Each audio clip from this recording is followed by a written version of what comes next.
and you go to the Bigger Pocket forum or you go to the networking event, be really mindful who you're getting advice and referrals from.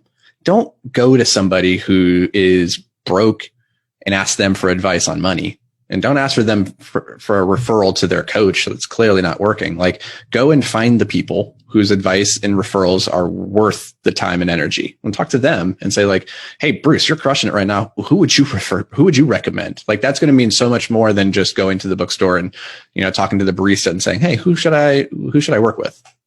Yeah. So when I was in Nashville over the weekend, I was sitting with a group of people right after a meetup that I was speaking at.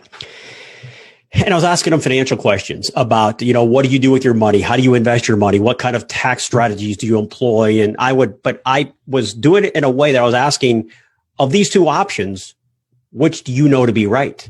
And there's no wrong answer, but what do you know to be right? Oh, it's this, definitely. Okay. Why? The Socratic thing. Why? Well, because Fred told me to. Who the fuck is Fred? Or I get this all the time, and we all do. So Susie Orman or Dave Ramsey. There's nothing wrong with those people. They're fantastic people with great programs if you're financially broken. People call up Susie Orman on the fucking radio and say, hey, can I afford this? You need somebody to tell you if you should spend money on a $4 million car when you work at fucking McDonald's? Come on. So sorry, big rant there.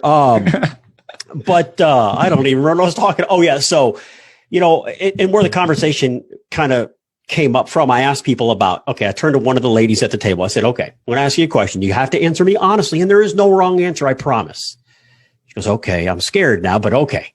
I said, life insurance, term or whole life? And she go, well, she didn't say anything. She's just staring at me and smiling because she knows I'm about to get hung here. I said, no, I promise. But out of the corner of my eye on the other side of the table, I see an accountant sitting there. And I'm still staring at her. And I look out of the corner of my eye and I point over at him. And I said, I know your answer. Yeah. And then I turned to him and he goes, well, term, of course. I'm like, I'm not saying it's wrong for you. I'm saying most people, it's not the right approach for. I think, where did you hear this? Well, everybody says, and I said, Dave Ramsey and Susie Orman, term and invest the difference. I want you to do something. They're like, what? Go talk to billionaires. Ask them what they're doing. They're not put money in a 401k. 401ks and IRAs are fine. They're better than doing nothing. Absolutely.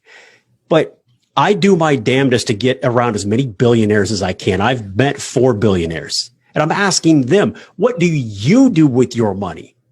Don't ever self-insure your house. That's dumb. Oh, but that's what no, it's not. People think you're supposed to save up enough money to where you could afford to write a check to buy the house with cash. So now you're self-insured. So now I don't have to carry insurance. So it's, I can save that money. Anthony's word, it's opportunity cost. If I self-insure my $1 million house, just as an example, let's say it's 100,000, whatever it is, $1 million house. You can't touch that $1 million.